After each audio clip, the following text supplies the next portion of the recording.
नमस्कार, निशानेबाज में आप सभी का स्वागत है। मैं हूं आपके साथ सिमरन मिश्रा। आज हम बात करेंगे छत्तीसगढ़ तेलंगाना सीमा पर नक्सलियों की बदलती रणनीति और सुरक्षा बलों के बढ़ते दबाव की। बस्तर संभाग में ऑपरेशन मानसून के बीच भी हमारे सुरक्षा बल नक्सलियों के खिलाफ लगातार अभियान चला रहे हैं। इस दबाव से घबराकर नक्सली अब अपनी जान बचाने के लिए नए नए हथकंडे आजमा रहे हैं। ऐसा ही एक चौंकाने वाला मामला बीजापुर से सामने आया है, जहां नक्सलियों ने एक अस्थायी पुल का निर्माण कर दिया है। साथ ही हम जानेंगे कि कैसे इन अभियानों से नक्सली लगातार गिरफ्त में आ रहे हैं। आइए विस्तार से इस पूरे विषय पर चर्चा करते हैं। छत्तीसगढ़ के बस्तर संभाग में मानसून की मूसलाधार बारिश के बावजूद सुरक्षा बलों का नक्सल ऑपरेशन लगातार जारी है। हमारे जाबाज जवान दिन रात बारिश में भीगते हुए भी नक्सलियों को खत्म करने के लिए सर्चिंग अभियान चला रहे हैं। मंगलवार को नक्सलियों शहीदी सप्ताह के दौरान भी सुरक्षा बलों का अभियान तेज गति से चल रहा है। इस लगातार दबाव के कारण नक्सलियों के बस्तर संभाग में पैर उखड़ रहे हैं और उनका संगठन कमजोर हो रहा है। इसी का नतीजा है कि नक्सली अब अपनी जान बचाने के लिए पड़ोसी राज्यों तेलंगाना, आंध्र प्रदेश और महाराष्ट्र में सीमावर्ती रास्तों से भागने को मजबूर हो रहे हैं और यहीं से शुरू होती है उनके बचने की एक नई कोशिश और साथ ही सुरक्षा बलों की नई कामयाबी।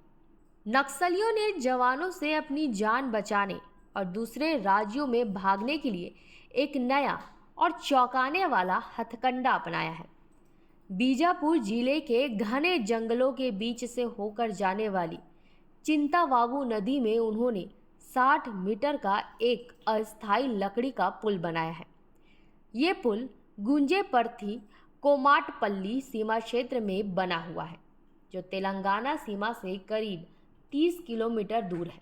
ये पुल नक्सलियों को छत्तीसगढ़ और तेलंगाना की सीमा में आसानी से आने जाने की सुविधा देता है, जिससे वे पुलिस की कार्रवाई से बच सके और एक राज्य से दूसरे राज्य में आसानी से भाग सके। इस अस्थायी पुल की जानकारी कुछ दिन पहले ही जवानों को गूगल मैप के जरिए मिली है, जो दिखाता है कि सुरक्षा बल अब आधुनिक तकनीक का कितना सटीक इस्तेमाल कर रहे हैं। केंद्रीय बलों ने करीब 15 दिन पहले इस पुल की पहचान की है। खास बात यह है कि पिछले दिसंबर तक इस नदी में ऐसा कोई पुल नहीं था। पुलिस के आला अधिकारियों का अनुमान है कि नक्सलियों ने बरसात के दिनों में छत्तीसगढ़ से दूसरे राज्यों में आवाजाही के लिए इस पुल का निर्माण किया होगा, ताकि बारिश के दौरान भी उनकी मूवमेंट बनी रहे।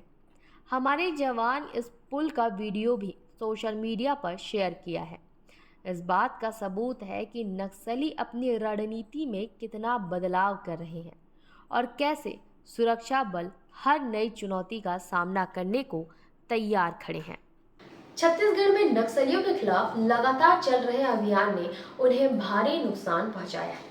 पिछले कई महीनों से नक्सलियों के कई टॉप लीडर पुलिस मुठभेड़ में मारे जा चुके हैं।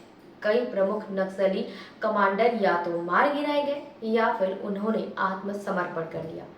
कुछ टॉप लीडर्स छत्तीसगढ़ छोड़कर दूसरे राज्यों में आत्मसमर्पण भी कर चुके हैं, जिससे उनके संगठन की कमर टूट रही है। यही नहीं, पुलिस के लगातार दबाव के चलते नक्सलियों की गिरफ्तारियों में भी भारी बढ़ोतरी हुई है।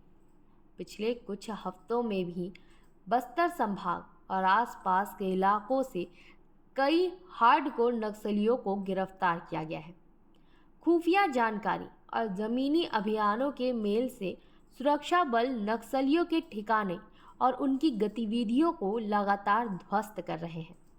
ये पुल इसी दबाव का परिणाम है, जब नक्सली अपनी सुरक्षित आवाजाही के लिए एक ऐसे नए रास्ते खोज रहे हैं, क्योंकि उनके पुराने रास्ते अब सुरक्षित नहीं हैं। कई छोटे और मध्यम स्तर के कैडर भी पकड़े गए हैं, जिससे नक्सलियों के सप्लाई चेन और कम्युनिकेशन नेटवर्क को भी बड़ा झटका लगा है। इस पुल का निर्माण नक्सलियों के लिए सामरिक रूप से बेहद ही महत्वपूर्ण बताया जा रहा है। यह उन्हें तेजी से एक राज्य से दूसरे राज्य में भागने और सुरक्षा बलों की कार्रवाई से बचने में मदद करता है।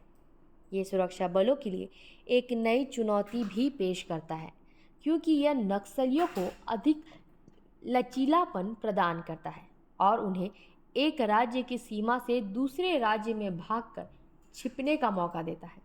हालांकि इस पुल की पहचान और उस पर निगरानी करके सुरक्षा बल नक्सलियों की गतिविधियों को रोकने में एक कदम आगे बढ़ गए हैं। इस तरह के अस्थायी ढांचे बनाना ये भी दर्शाता है कि नक्सली कितने मजबूर हो चुके हैं और अब उन्हें छिपने के लिए भी ऐसे नए तरीकों का सहारा लेना पड़ रहा है। सुरक्षा बलों के लिए ये स्पष्ट संकेत है कि नक्सलियों की रणनीति बदल रही है। उन्हें अब केवल घने जंगलों में ही नहीं, बल्कि ऐसे अस्थायी ढांचों पर भी लगातार नज़र रखनी होगी जो नक्सलियों की आवाजाही को आसान बनाते हैं।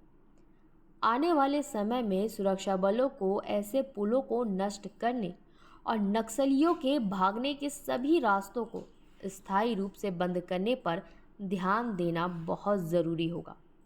ये एक निरंतर चलने वाली प्रक्रिया है जिसमें सतर्कता, नवीनतम तकनीक का इस्तेमाल और विभिन्न राज्यों की पुलिस और केंद्रीय बलों के बीच बेहतर समन्वय बेहद ही ज़रूरी है।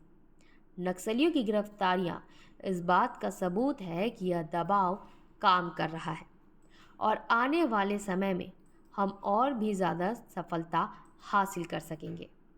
तो ये थी छत्तीसगढ़ तेलंगाना सीमा पर नक्सलियों के अस्थायी पुल, उनके संगठन पर सुरक्षा बलों के बढ़ते दबाव और लगातार हो रही गिरफ्तारियों पर विस्तृत रिपोर्ट। हम इस मामले पर लगातार अपनी नज़र बनाए रखेंगे और आपको हर अपडेट से अवगत कराते रहेंगे। तब तक के लिए बने रहें निशानेबाज के साथ। नमस्कार।